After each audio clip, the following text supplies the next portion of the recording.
ahora regresamos a nuestro estudio en Romanos y de pronto usted vino cuando nosotros estamos en medio de la serie o no está muy familiarizado con la carta de los Romanos. Entonces quisiera empezar hoy solo dando un breve resumen para que podamos entender la línea de pensamiento que el apóstol Pablo está tratando de expresarnos a través de esta carta. El tema principal de todo lo que es la carta de Romanos es el Evangelio. El Evangelio es el tema principal. Toda esta carta tiene el propósito de presentarnos una exposición de lo que es el Evangelio. En los primeros 3 capítulos vimos que el Evangelio revela nuestra condición. Los primeros 3 capítulos se centran en revelar la condición del hombre por causa de su pecado. Todos nosotros hemos pecado sin excepción. Y por causa de nuestro pecado, lo que nosotros merecemos es el juicio y el castigo de Dios sobre nuestra vida. ¿O es que acaso por desobedecer a Dios lo que merecemos es un premio? No, ¿verdad? Por desobedecer a Dios, por haber ido en contra de su ley y de sus mandamientos, lo que nosotros justamente merecemos es el castigo, es la muerte.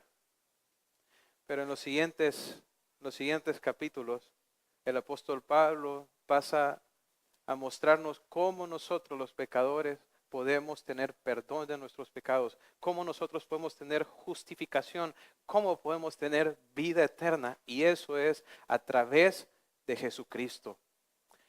Romanos 6:23 dice, porque la paga del pecado, dice, es la muerte, ¿verdad? Eso es lo que nosotros merecemos.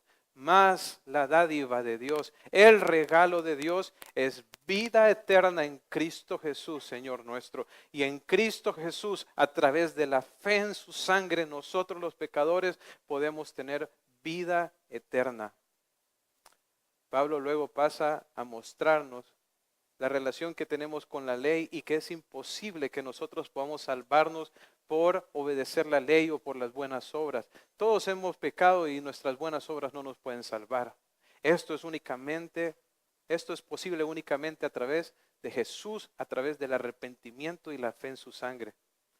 Luego Pablo pasa a hablarnos un poco acerca de Israel, porque Israel recibió los pactos, recibieron la palabra de Dios, pero ellos se endurecieron, rechazaron la fe y trataron de justificarse y de salvarse por sus buenas obras.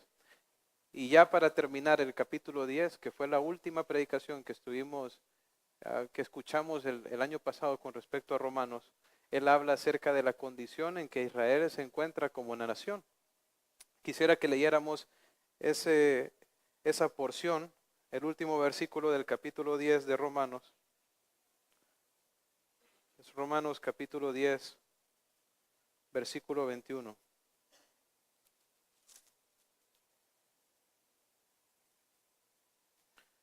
Dice,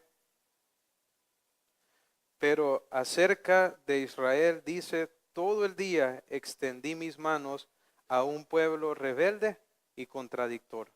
¿En qué condición vemos nosotros a Israel? En una condición de rebeldía, ¿verdad? En una condición de rebeldía.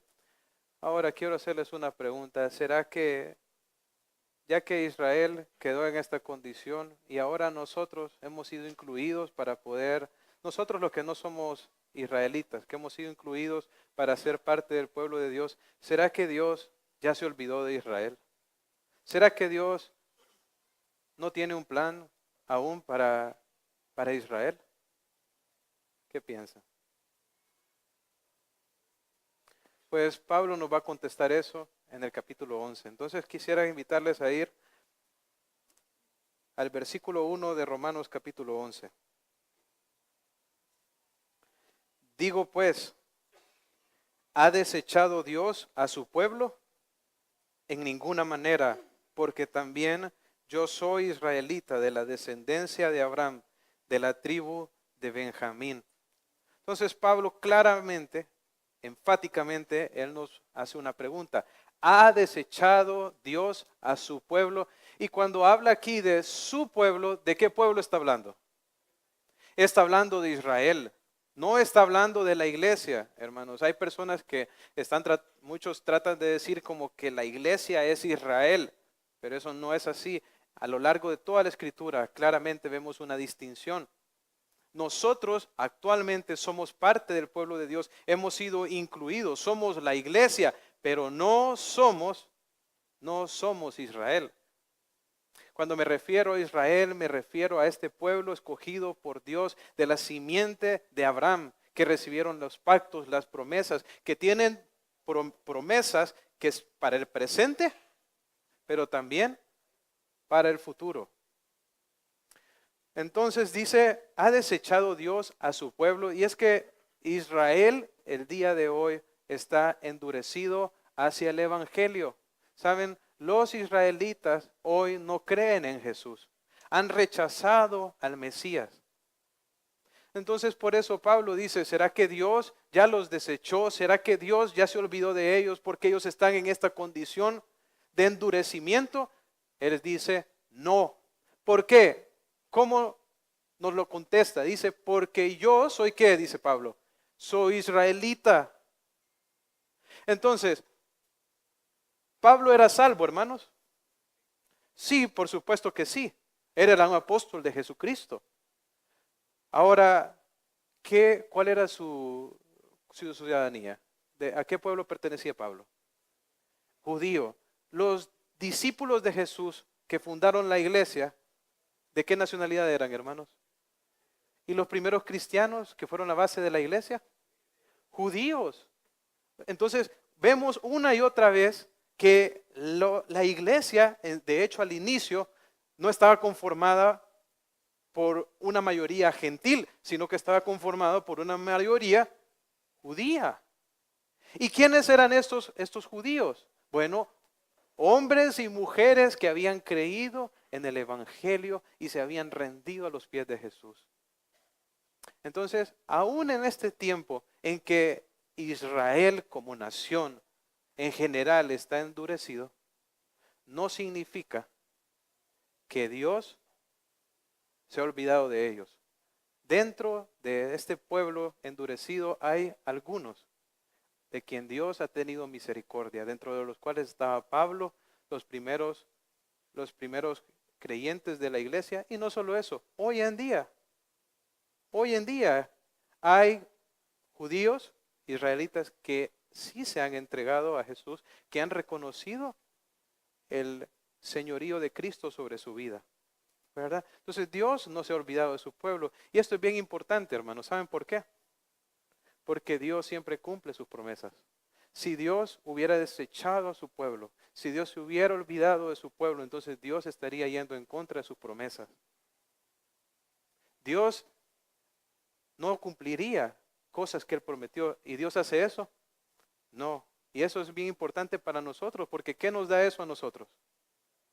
Nos da a nosotros seguridad, esperanza. Todas las cosas que Dios le ha prometido, hermanos, Dios las va a cumplir. Las va a cumplir. Ahora, va a seguir con la idea de Israel y nos va a explicar un poco con respecto a quién es el verdadero Israel. Vamos al versículo 2 del versículo 11. Versículo 2 del capítulo 11 dice, no ha desechado Dios a su pueblo, al cual desde antes conoció. ¿O no sabéis qué dice de Elías la Escritura? Cómo invoca a Dios contra Israel diciendo, Señor, a tus profetas han dado muerte y tus altares han derribado y solo yo he quedado y procuran matarme.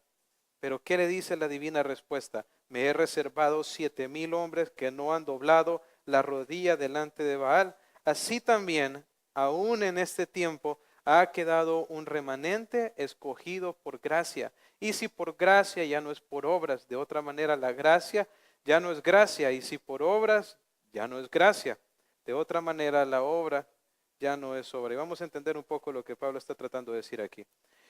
Empieza diciendo, no ha desechado Dios a su pueblo, al cual desde antes conoció. La idea de de antes conocer es que Dios tiene planes, que Dios conoció, predestinó a Israel, ¿verdad? A través de este pueblo, Dios dio a conocer sus promesas.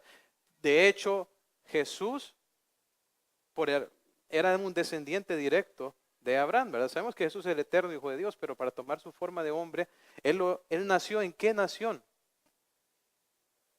En la nación de Israel. Los padres que lo criaron, ¿qué eran? Eran judíos. Dios tiene a este pueblo, a su pueblo Israel, a través del cual ha usado a lo largo de la historia para dar a conocer su plan y dar a conocer sus promesas. Ahora, quiero hacerle una pregunta. El hecho de que Dios haya escogido a los israelitas para estos propósitos significa que todos los israelitas iban a ser salvos. Voy a darles otro ejemplo concerniente a nosotros. Nosotros somos gentiles, ¿verdad? No somos judíos. ¿La salvación está disponible para nosotros? ¿Todos la reciben? No, ¿verdad? Entonces el hecho de que seamos los gentiles y que la oportunidad para ser salvos esté a la disposición no significa que todos van a ser salvos. De la misma manera en Israel, ¿verdad? No todos los que son descendientes de Abraham necesariamente van a ser salvos. Ahora hubo una persona que se frustró al no entender este principio, que fue Elías.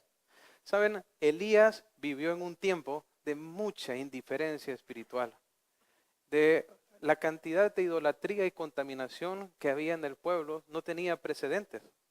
De hecho, imaginen cómo era la insensibilidad del pueblo, que vino Elías y puso a todos los profetas paganos a que trataran de hacer descender fuego de Baal sobre un altar, ¿verdad? Y estuvieron todo el día hasta cortándose para tratar de descender fuego del cielo. Y luego vino Elías, dijo que lo rociaran con agua, oró y Dios hizo descender fuego del cielo que quemó todo, hasta las piedras.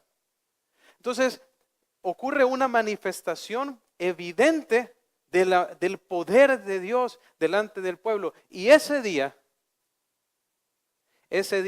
deciden que van a matar a Elías. Y Elías sale huyendo. Y Elías está ya escondido y empieza a orar y le dice, Señor, le dice, han matado a tus profetas. Solo yo he quedado. Ya no hay más.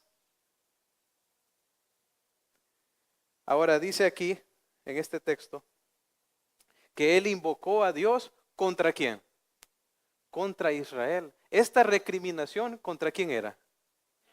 Contra Israel. Mirá, le decía a Dios, mira tu pueblo. Mira cómo son de rebeldes, cómo me quieren matar, cómo son de indiferentes hacia tu palabra. Pero es que el problema de Elías era que Elías pensaba que toda esa gente rebelde, idólatra, entregada al pecado, era Israel. Pero ¿qué le dice la divina respuesta? El Señor lo corrige. ¿Qué le dice el Señor? Me he reservado, ¿a quién? A 7,000 hombres que no han doblado sus rodillas, ¿ante quién? Ante Baal. Dios le muestra que había un remanente salvo.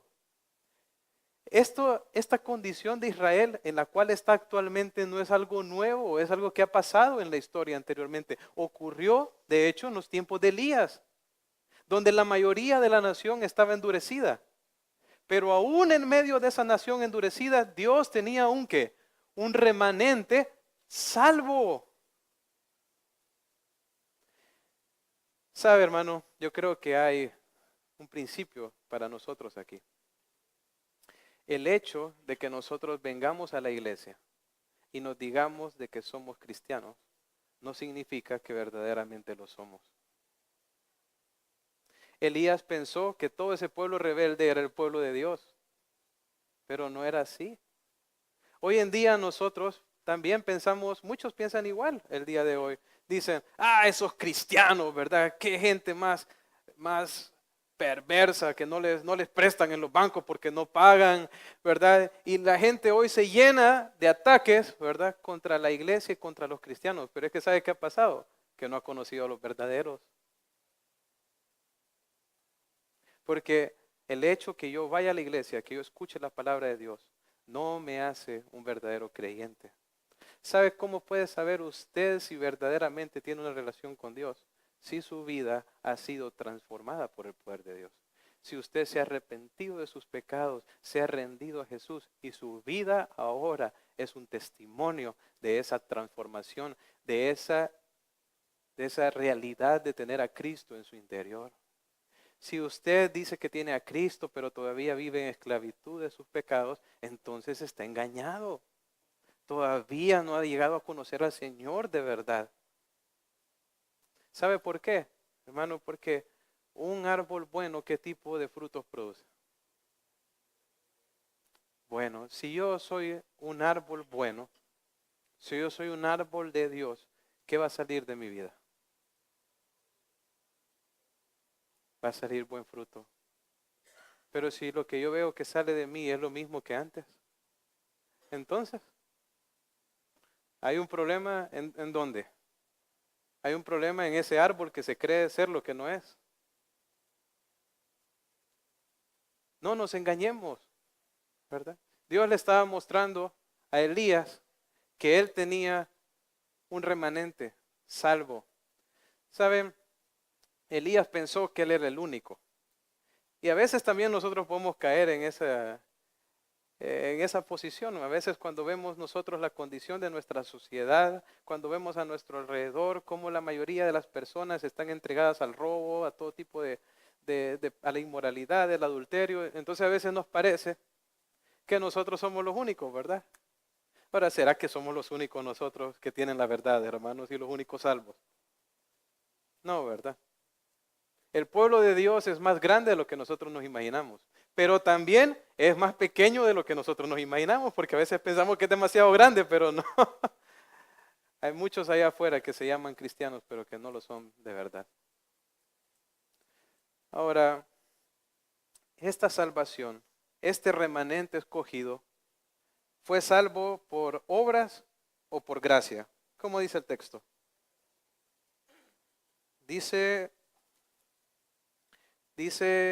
y si perdón, el final del 5 dice un remanente escogido por gracia. Y si por gracia ya no es, ¿por qué? Por obras. Hermano, la salvación nunca, nunca ha sido por obras. Ni en el Israel de antes, ni en el Israel presente, ni en la iglesia, ni en el futuro. Jamás, nunca la salvación va a ser por obras. Por obedecer los mandamientos no podemos ser salvos. ¿Por qué? Porque nosotros hemos sido contaminados por el pecado. Entonces, la única manera en que nosotros podemos ser salvos es si somos limpiados externamente. Y esto es algo que ocurre únicamente por la gracia de Dios. Solo Dios me puede limpiar. Ahora, ¿cuándo es que yo recibo esta limpieza en mi interior? Cuando yo me arrepiento de mis pecados y le rindo mi vida al Señor Jesús. Y yo quiero que usted piense hoy si verdaderamente usted ha sido limpiado. Porque si usted no ha sido limpiado, de pronto Dios quiere que hoy usted se rinda a Jesús para ser salvo. Si usted hoy se arrepiente de sus pecados, hoy reconoce a Cristo en su corazón, Él lo perdona, le extiende el regalo que ninguno de nosotros se merece, que es la salvación. Ahora, eso de las obras no es nuevo, es bien común el día de hoy, ¿verdad? Mucha gente dice, no, es que uno tiene que hacer buenas obras para salvarse. La Biblia dice lo contrario. Nosotros no podemos ser salvos por buenas obras. Y entonces de pronto alguno de aquí me dice, y entonces las obras, ¿no se supone que los cristianos tienen que hacer buenas obras? Sí, pero como fruto de su salvación, no al revés. Las buenas obras deben de ser un resultado de que yo he recibido a Cristo. Pero las personas piensan que tienen que hacer buenas obras para que un día Cristo los acepte. Pero es al revés. Es al revés. Ahora, Israel falló justamente en ese punto. Y ellos empezaron a tratarse de justificar por sus obras. Y mire lo que pasó. Vamos a regresar a Romanos. Vamos a leer del versículo 7 al versículo 10. Dice, ¿qué pues dice? Lo que buscaba Israel no lo ha alcanzado, pero los escogidos sí lo han alcanzado y los demás fueron endurecidos. Como está escrito, Dios les dio espíritu de estupor, ojos con que no vean y oídos con que no oigan hasta el día de hoy. Y David dice, se ha vuelto su convite en trampa y en red, en tropezadero y en retribución. Sean oscurecidos sus ojos para que no vean y agóbiales la espalda para siempre. Miren cómo inicia el versículo 7. Dice, ¿qué pues? Lo que buscaba Israel no lo ha que alcanzado. Entonces, ¿Israel alcanzó lo que buscaba? No. ¿Qué era lo que buscaba Israel? Israel buscaba justificación, buscaba salvación, buscaba aceptación de Dios. Eso es lo que Israel buscaba. Y de pronto a nosotros nos parece, bueno, pero si eso es lo que todos lo queremos, la mayoría queremos que Dios nos acepte. Pero ellos no lo alcanzaron. Ahora, ¿por qué fue que Israel no alcanzó lo que buscaba? Porque lo buscaban por las obras, porque ellos querían hacerse su propio camino a Dios con sus esfuerzos personales. Hermanos, hoy en día también hay mucha gente que quiere hacerse su camino a Dios, que quiere creer a Dios a su manera, que piensa que todos los caminos llegan a Roma. Pero solo hay una forma en que nosotros podemos ser salvos y es a través de Cristo Jesús. ¿Y dónde es que se nos revela a nosotros el camino a la salvación? En su palabra. Nosotros queremos conocer a Jesús, ¿a dónde tenemos que ir? Si nosotros queremos poner nuestra fe en Jesucristo, ¿de dónde viene la fe, hermanos? La fe viene por el oír y el oír la palabra de Dios. Es a través de la palabra de Dios que podemos conocer a Jesús, llegar a tener una relación con Él y experimentar el perdón de nuestros pecados en nuestra vida. Pero no hay forma que nosotros nos podamos salvar por nuestras obras, por lo que nosotros pensamos. Muchos dicen, no, voy a hacer buenas obras, un día Dios va a pesar las buenas obras y va a decir, son más buenas que malas, entonces me va a recibir. Otros dicen, no, yo no necesito ir a la iglesia, yo lo puedo hacer desde mi casa. Pero todo el tiempo queremos hacer las cosas a nuestra forma, queremos hacerlas de nuestra manera, como nos da la gana. Pero ¿sabe a dónde va dirigido eso, hermano? A un callejón sin salida. Solo a través de la fe en Jesucristo, que nos es revelada a través de su palabra, es que podemos ser salvos. No hay otra manera. Y al final Israel, por tratar de ir por las obras, ¿cómo terminó? No alcanzando lo que buscaba. Pero ¿a quién se lo dio Dios? Según el versículo 7. A los escogidos. ¿Quiénes son los escogidos? Son aquellos que responden con arrepentimiento cuando Dios los llama.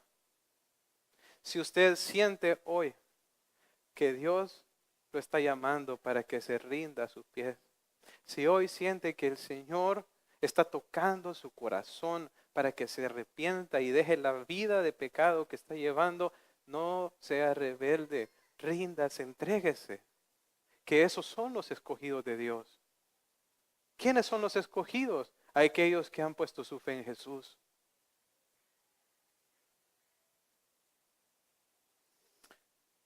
Dice, como está escrito, Dios les dio espíritu de estupor, ojos que no vean,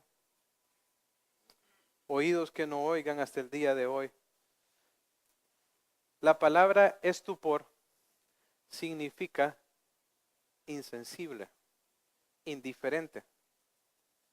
¿Sabe cómo fue la actitud de los israelitas hacia la verdad de Dios? Ellos lo rechazaron. Entonces, Dios, ¿qué hizo? ¿Qué tipo de espíritu les dio? un espíritu insensible. ¿Saben?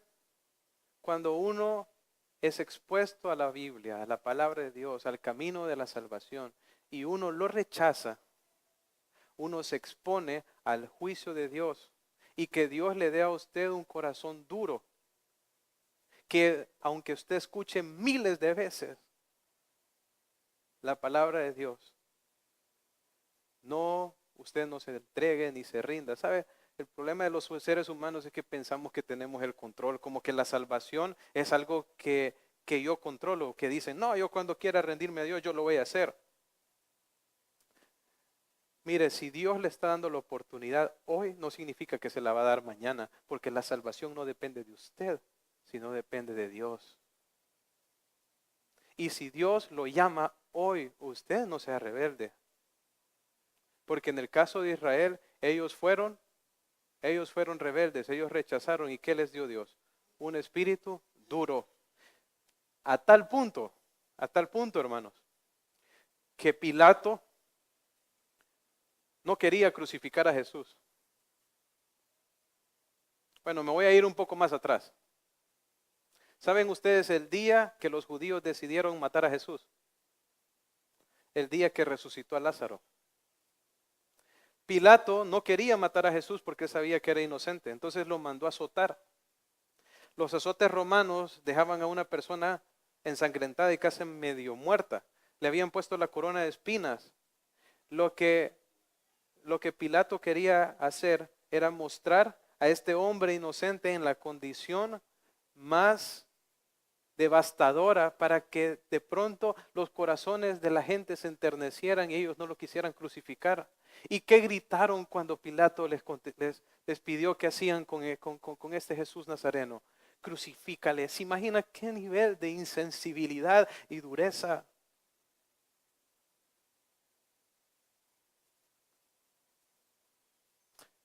A veces nosotros no pensamos que somos así.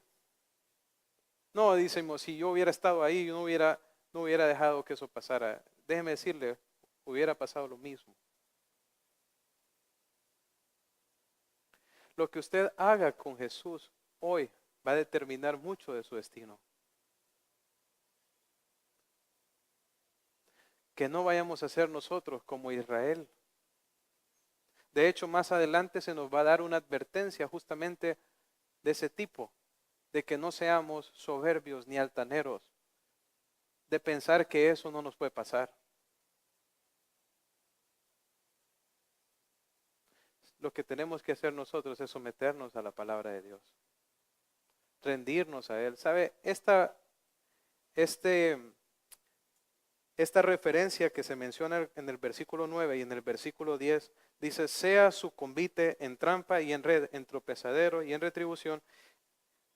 Esa cita está tomada del Salmo capítulo 69, versículo 22. Y quisiera que leyeran el versículo 21, el versículo que está juntamente antes de eso. Salmo 69, versículo 21.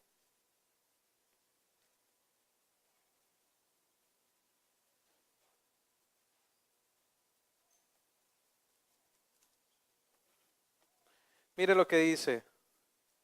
Me pusieron además hiel por comida y en mi sed me dieron a beber vinagre.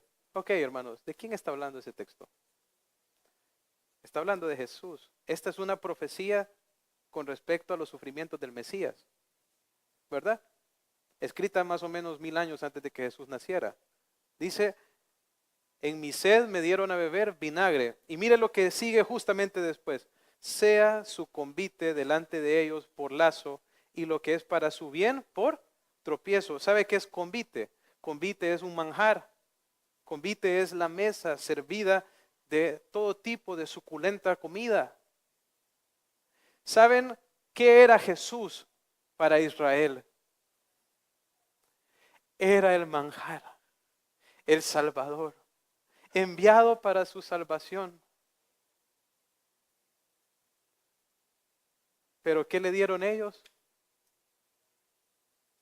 Le dieron hiel, le dieron vinagre, lo despreciaron. ¿Y qué les dio Dios? Lo que era para su bendición terminó siendo un juicio para ellos.